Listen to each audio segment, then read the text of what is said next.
I can't let you go without asking this, Tony. So we were talking about the top 5. We talked about how big of a Laker fan I am. The top 5 greatest Lakers. Tony's like, right, of all time. I'm gonna give you my list, right? Because the Lakers are, safe to say, the best franchise. Oh my God. Okay, they're one of the best franchises. One of the best. You're not gonna get it out of him. One of the best franchises, Tony. One of the best franchises. I played the Celtics, so you would never hear me say. I know. Trust me. I wanted to hear your thoughts on Kyrie, but I want to give you my top 5 first. So this is my top 5 best Lakers of all time. Okay. We have Magic as number 1. I don't think there's any argument. He has his no-look passes. There might be. Yeah, I don't think so. 5 championships, no-look passes, behind-the-back passes, 9 NBA finals. Just one of the great, and he played in one of the greatest eras of basketball. Number 2, of course, Kobe Bryant, Black Mamba. Again, 5 championships, 35 points per game. Back in 2006, which was the same time that he scored his 81-point game that was absolutely legendary against the Raptors. At number 3, I have Kareem Abdul-Jabbar.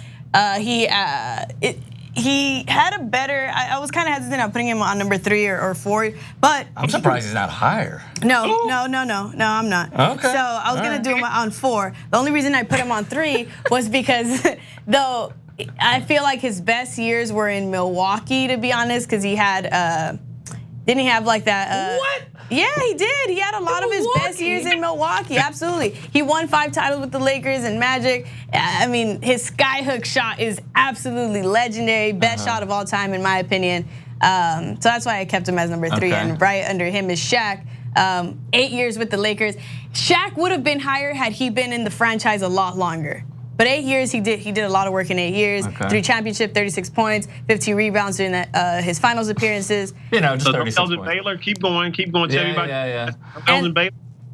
And then no, Elgin Baylor's not on the list. No, hold on. So Jerry West is a special one because I couldn't decide if I wanted to keep him or Will Chamberlain because it's tough. But the only reason I kept Jerry on there is just it made the most sense with the impact that he had with the franchise and the legacy that he left. Because he, again, aside from his game on the court when he was in season, he was the GM when Magic was in there and Kareem was in there. He's the one that brought in Kobe and Shaq together, so he gave us that. That's the only reason I give him the 1-up against.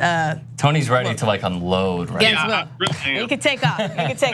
Go ahead, take off. You understand why? You know, to me, I think Kareem is the greatest player of all time, and I know most people, you know, when you look at because if we're about stats, and like you said earlier, he had the most unstoppable shot that hasn't been duplicated ever, and he not only dominated in the pros, college, high school, he won at every level.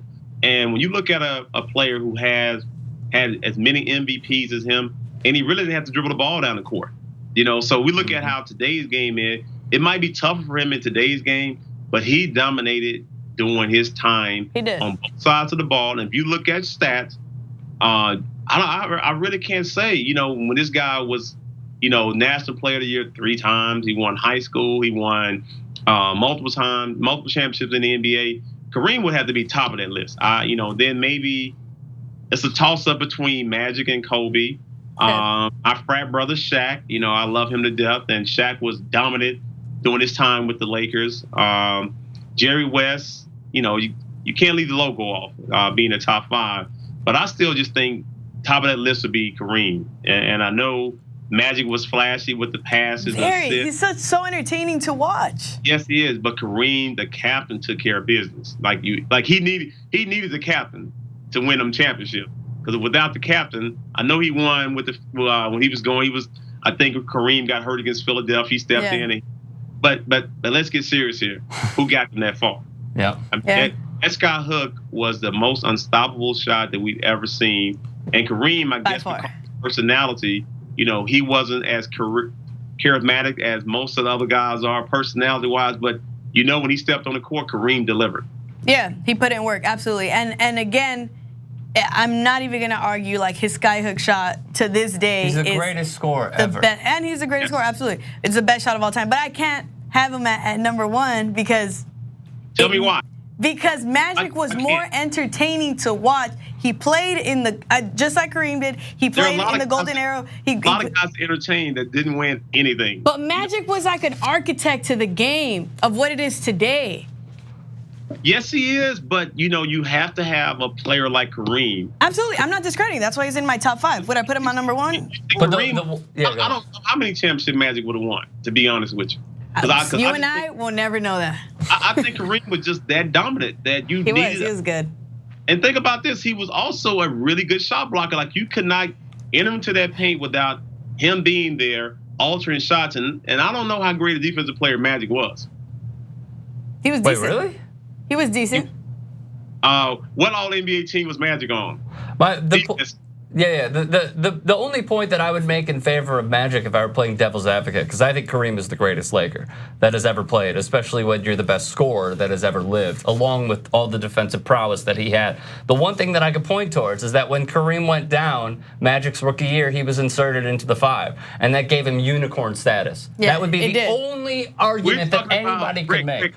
Rick, we're talking about one game. I know, I understand. Well, wait, can I tell you something? I understand, Tony, but didn't that make him into this unicorn that he is of being like, oh, well, LeBron's playing all 5 positions. Magic did it first. Like, that's the default that we always go to, which is inaccurate, but it's something we go to.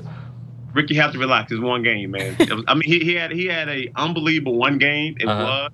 But without Kareem, now you got to go back and look at Kareem's stats leading up to that game. So I want you to go back and maybe we'll have this conversation again. But look at the games the team had before he got hurt in that particular series. I want you to go back and check those numbers out, and then we're gonna revisit this again. Okay. Perfect. Tony. Yeah, Tony. we will revisit it. I would like to reiterate one more time that I said to play devil's advocate. That is the one thing that I would go towards. He's trying to save himself. Kareem is the greatest Laker ever, and I thought that it was absurd that you put Magic above Kareem. I thought it was absurd that you put Kareem at 3. I'm gonna go ahead and watch tape this weekend, this holiday break. I'm gonna go ahead and watch tape just for you, Tony. But the reason, again, that I have just another reason why I have Magic up there is because he was a great. Not to say Kareem isn't. But on top of him being a more entertaining player, in my opinion, to watch, he had an amazing, he had an amazing no-look pass. He had an amazing behind-the-back pass. He wasn't a selfish player, which made him, again, just that much of a well-rounded. He was great in offense. I can't attest for his defense because I wasn't focusing too much on that. So I'm going to watch that during the holiday break. But I'm confident that his defense was just as great. You know what? You have been entertaining. That's amazing. All right, Tony Delk joining us here at TOT Sports. I got to tell you, this is fan-freaking-tastic, and I cannot wait to see you guys go at it again. Check out his basketball academy. Yes, certainly. At TonyDelk.com. It is December 23rd in Atlanta, Georgia. Tony, we appreciate the time, man. Thank you so much, Tony.